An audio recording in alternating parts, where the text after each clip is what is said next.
US അടിച്ചേൽപ്പിച്ച Indian ഇറക്കുമതികൾക്കുള്ള 25% തീരുവയും അധിക പിഴയും ഇന്നു മുതൽ പ്രാബല്യത്തിൽ. ഇന്ത്യൻ കാർഷിക വ്യാപാര മേഖലകൾക്ക് കനത്ത തിരിച്ചടിയായ ട്രംപിന്റെ നീക്കം അമേരിക്കയെ തൃപ്തിപ്പെടുത്താനുള്ള മോദിയുടെ ദാസ്യവേലയ്ക്കുള്ള കനത്ത പ്രഹരമാണെന്ന വിമർശനം ശക്തമാണ്.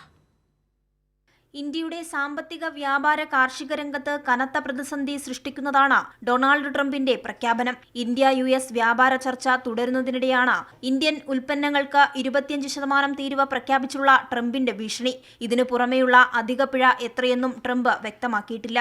കാർഷിക ക്ഷീരോൽപ്പന്ന വിപണി തുറന്നുകൊടുക്കണമെന്നും ട്രംപ് ഇന്ത്യക്കുമേൽ സമ്മർദ്ദം ചെലുത്തിയതും ഇന്ത്യയുടെ കാർഷിക മേഖലയെ സാരമായി ബാധിക്കും.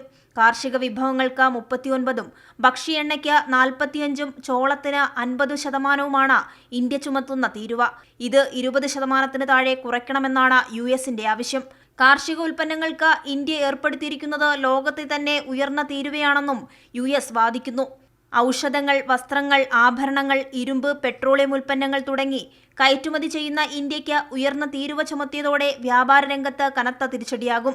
അമേരിക്കയിലേക്കുള്ള കയറ്റുമതിയിൽ ഇന്ത്യയുടെ ശക്തരായ എതിരാളികളായ ഏഷ്യൻ രാജ്യങ്ങളിൽ പലതിനും ഇന്ത്യയേക്കാൾ കുറഞ്ഞ തീരുവയാണ് ചുമത്തിയിട്ടുള്ളത്.